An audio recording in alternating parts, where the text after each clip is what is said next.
Hello, everybody, and welcome to this week's Leadership Lunch Chat with myself and Jen Wilson. Hi. And this week, we are going to talk about powerful endings. As a business owner, from a personal perspective of closing my yoga studio this weekend and it being the final weekend, but also how this applies to so many other things that go on as far as change and stepping back and figuring out what your next steps are, especially as a leader, and making sure that everyone is brought along with you on that journey. So, Jen, did you want to start? Well, yes.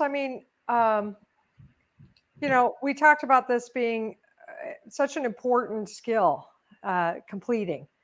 There's so much enthusiasm around starting stuff up and, growing it. And it's so easy to talk about all the challenges and strategies within that. But when we talk about completing or finishing, there isn't a lot there about who to be and how to manage it and what to avoid. And so I think this is a great topic, and it applies to something like completing your yoga studio and saying, this is the end of that era and the beginning of some new things, and making that good for the people involved in the completion when it can be sad and it can have feelings of ambivalence or even like regret or something.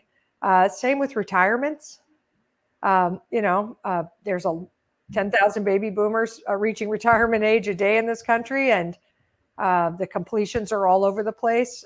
When my former founder left his CPA firm and retired from it and started working full time with me at Convergence a long time ago, he'd been there forever, and they didn't have a party, no cake, no nothing. Just sort of like, we're mad that you're going to go do something else, and we're not going to honor the 20 plus years that you were here. Yeah, And so retirements can be awkward completions sometimes, and we probably ought to avoid that.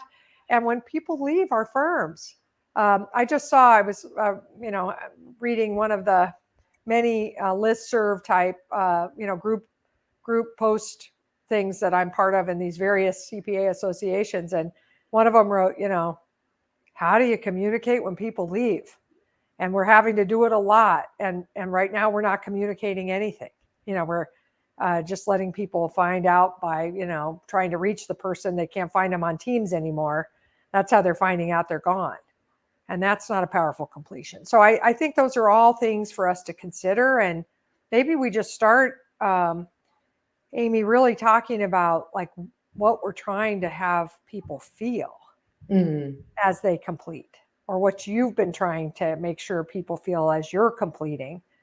And I'll fill in, and then we can talk about some maybe do's and don'ts or something like that.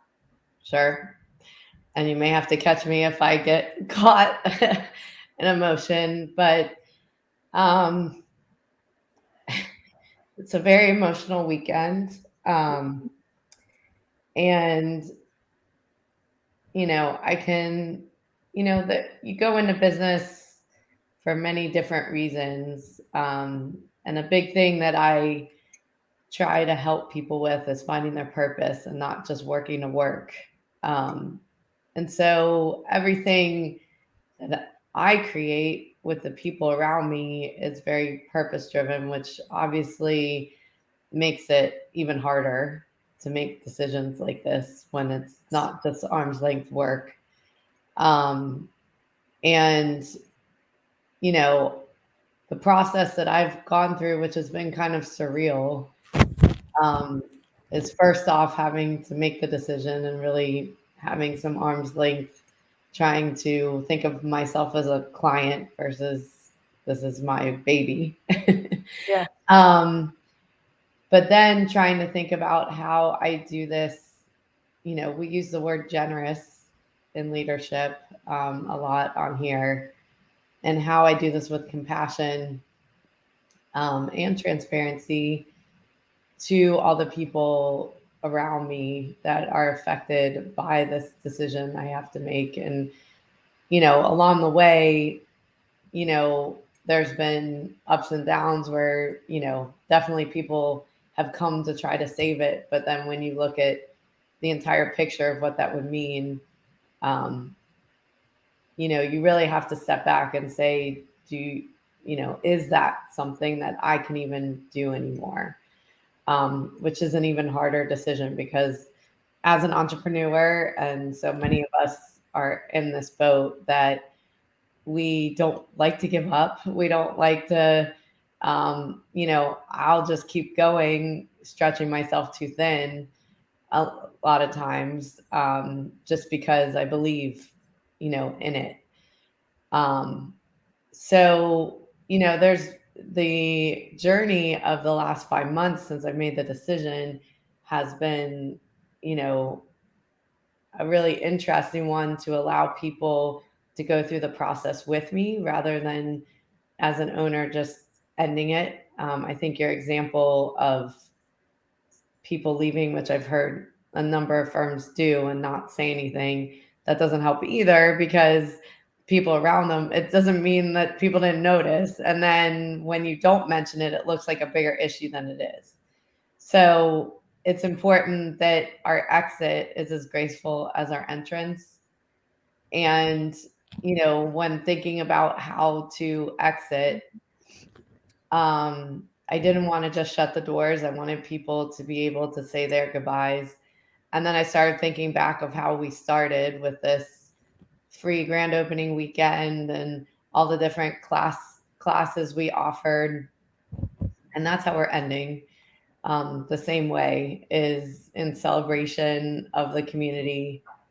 Um, but it's hard. I mean, that you can try to put your best face forward with it, but every single tile, wood floor panel, um, there was a decision behind it. Yeah. When everybody walks in and that's what they see, they don't know everything that goes on.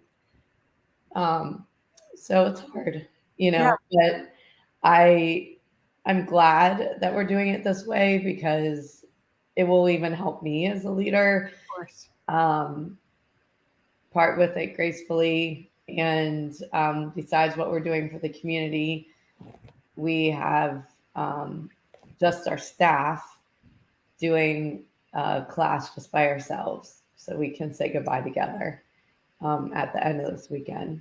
So, we've tried to look at every aspect of it. We're selling everything in the studio right now, which is like, it's just stuff at the end of the day.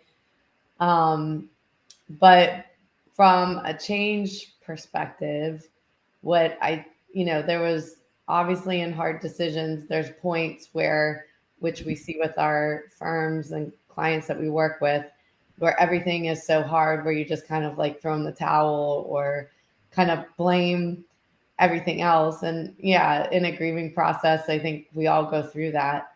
But then there was a moment of me stepping back and saying, well, there are things here to save.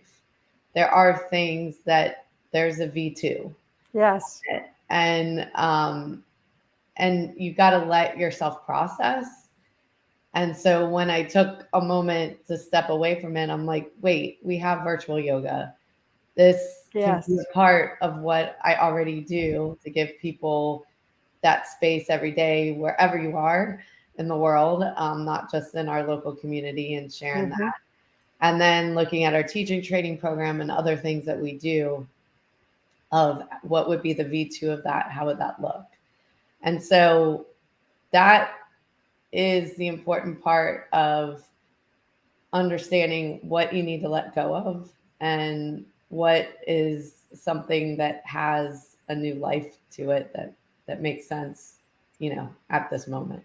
Yeah. And so, a few things like philosophically, maybe, or methodologically, or something.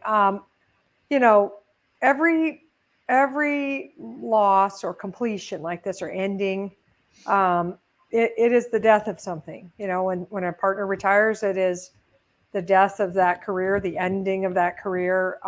If they're ceasing to work, not just selling back shares, but ceasing to work, that's the end of something, and it's also the beginning of something else. And And it is normal for us to process these things with grief. And grief processes non-linearly and ongoingly and surprisingly.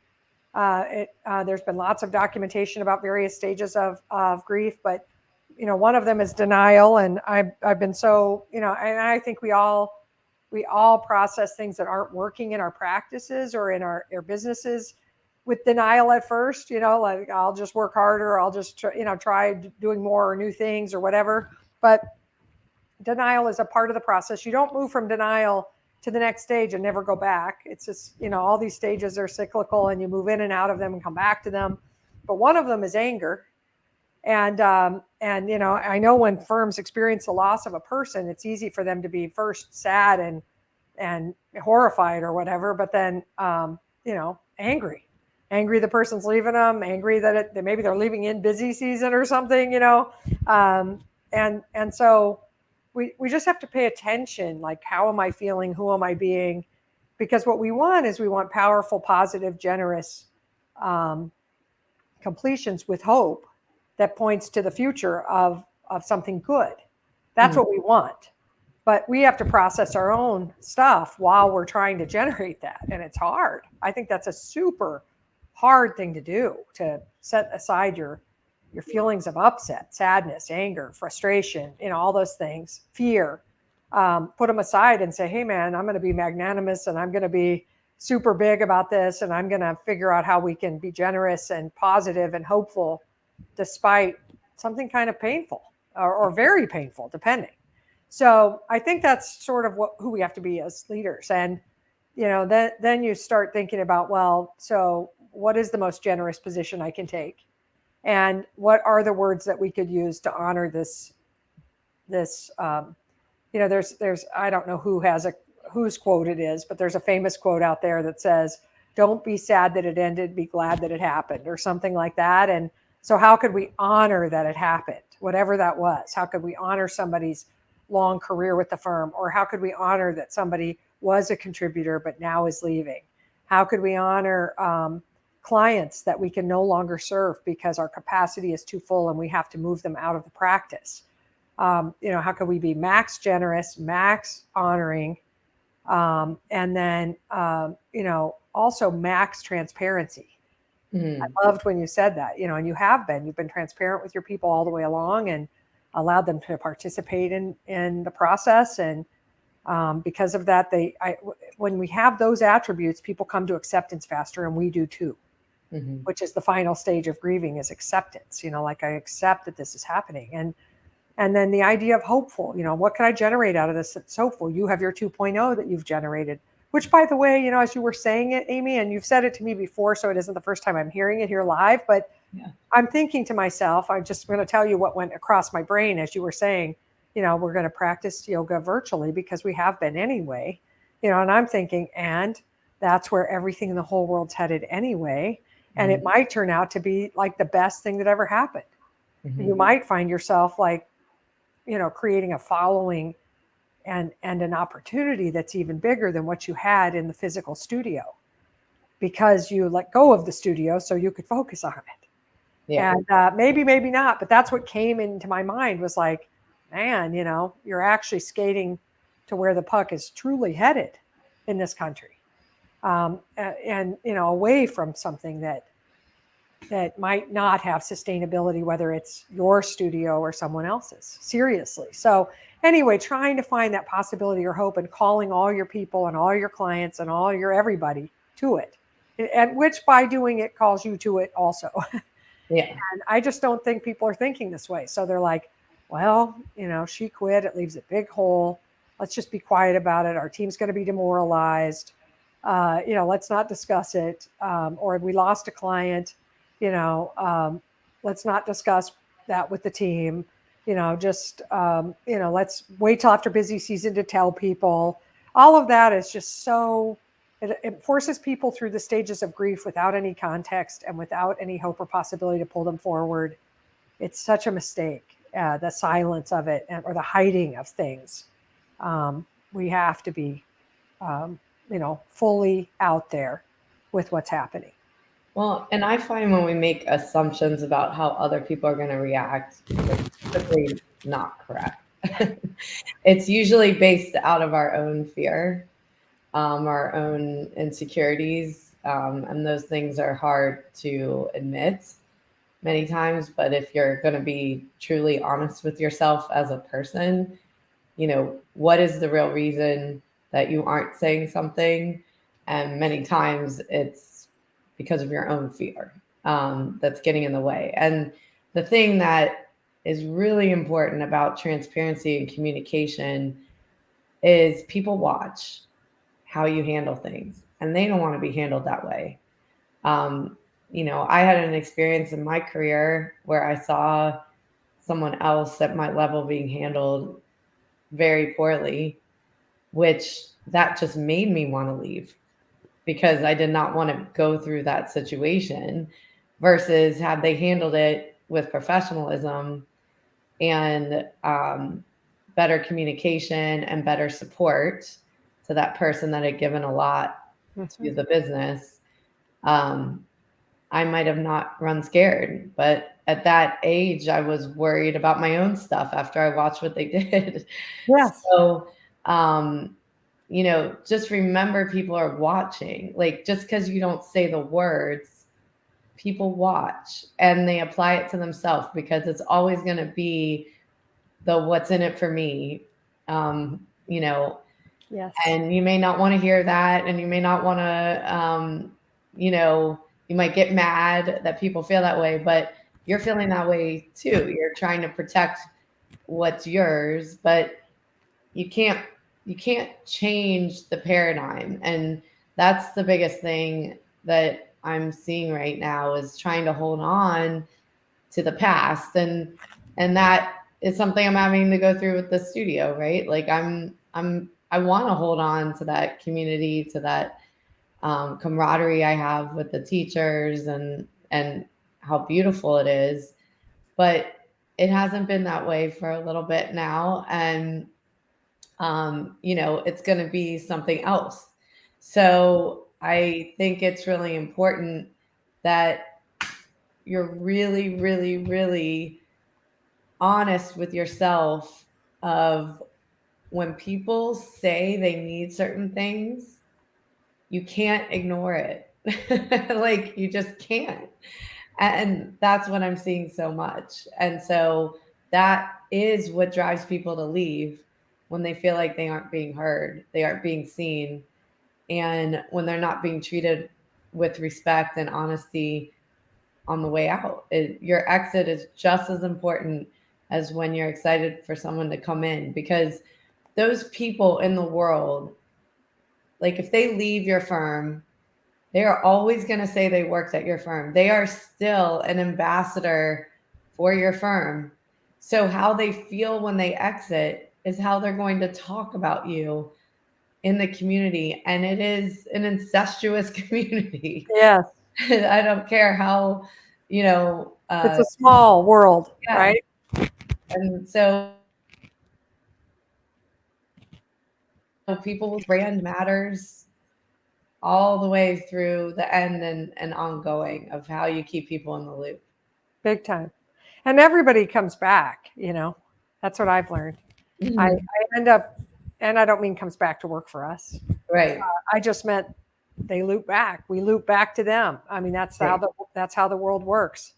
They'll show up at a client, or they'll show up at a conference, or they'll be on a planning committee that that your firm needs a connection on, or whatever. I mean, we're also interrelated and integrated. And anyway, um, this calls us to be the most inspiring and powerful version of ourselves at usually the hardest time to be that. Yes. And so that's what there is to recognize. And certainly your own personal support system can help call you forward to that possibility, to be that most generous, and authentic self. I mean, Amy, you have been processing this with grace, but also sadness. And when we talked about what to talk about today, I think it's inappropriate it would be inappropriate for us to talk about something that wasn't really right on your lap. You know what I mean? It's just so that's part of the leader's job too, is to just go ahead and be with what it is, and let it be in the space, even though it's not always cheery and always, what people want to talk about or hear about or whatever from you. That's part of how, you just make it okay for everybody else to process it too. Yes. And if you just are sweeping it under the rug or, like pretending you're fine and all that stuff, then everybody else has to too. And that's not a powerful completion. There's fallout from that later on all sides. So I'm just so proud of the way you've handled this. Thank you. I really am. And I'm grateful for the example also. I'm super grateful for your example and for you being willing to share that example with our listeners and our participants, our show folks. Well, thank you for always creating that space. I appreciate it, and I appreciate the friendship. And I do think as an entrepreneur, and there's so many of us out there, that it can be a very lonely place. And sometimes you have a support system, but no one really truly understands them, the person that's having to take the heavy lifting every day. So really going through this process and allowing yourself to think of others, but how you're going to get through it as well is really important too. So For sure. I appreciate the space to share these stories with, and we look forward to our next leadership lunch chat. Thank you very much.